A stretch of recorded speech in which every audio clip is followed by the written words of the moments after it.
नमस्कार. मी हेमेंद्र भोईर, आपलाच एक आगरी भूमिपुत्र बांधव. आज इथे मराठी एकीकरण समितीच्या माध्यमातून मी उपस्थित आहे.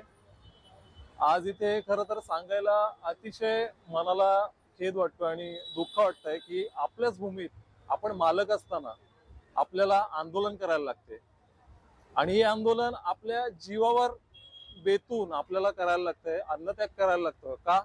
तर आपल्या दिवंगत नेते जे आहेत, आपले जे आधीचे आधारस्तंभ होते, दिबा पाटील साहेब यांचं नाव आपल्या विमानतळाला लागावं यासाठी आपल्याला आंदोलन करायला लागतात. आपण मालक असून, आपण आपल्या घरात मालक असून आपल्याच घरातून आपल्याला बाहेर काढण्याचा आणि आपल्या घराला परप्रांतीयांची नावं देण्याचा इथे घाट घातलेला जातोय.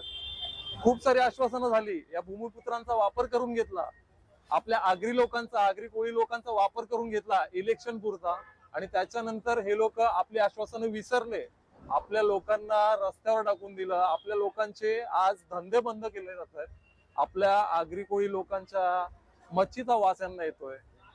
खरं तर हे लोक बाहेरून येत आहेत, आपल्याकडे राहत आहेत.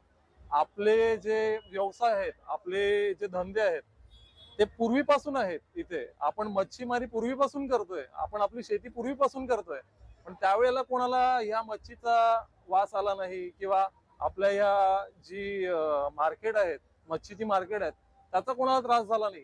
आज आपल्या बोटीच्या बोटी हे पालिका कारवाई करून घेऊन जात आहेत, जाळी घेऊन जात आहेत. आपल्या उदरनिर्वाहावर हे लोक हातोडा टाकतायत, आपल्या उदरनिर्वाह कोयते चालवत आहेत.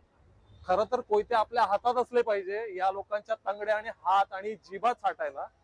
तर आज इथे आपली ही रश्मिताताईला आणि आपल्या आगरी समाजाला इथे आंदोलन करायला लागतंय, ही खूपच दुःखाची गोष्ट मला इथे वाटते.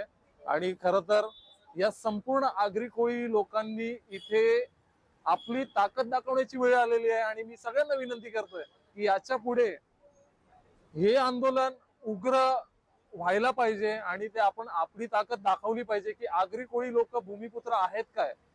हे लोक आपल्या आगरी कोळी भूमिपुत्रांना फाट्यावर मारायला लागलेले आहेत आणि ही अशी आंदोलन आपल्याला करायला लागत आहेत.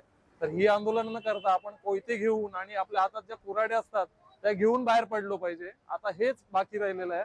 या प्रशासनाला मी आश्वासन देतोय आणि सतर्क करतोय की याच्या पुढे जर कोयते आणि कुऱ्हाडी जर आमच्या हातात बघायच्या नसतील तर या विमानतळाला लोकनेते दिबा पाटील यांचं नाव लावण्यात यावं आणि आपल्या आश्वासनावर त्यांनी ठाम राहावं, हीच मी इथे विनंती करतो. आणि रश्मिताताई यांना मी विनंती करतोय की आपल्या जीवावर बेतून काहीही न करता आपण जो अन्य पाण्याचा जो त्याग केलेला आहे तो तुम्ही लवकरात लवकर थांबवावा आणि आपण वेगळ्या पद्धतीने कशा पद्धतीने आंदोलन करता येईल यासाठी आपण उपाययोजना करूया. आणि या संपूर्ण या उपोषणाला आमचा देखील पाठिंबा आहे इथे दर्शवून मी माझे 2 शब्द थांबवतो.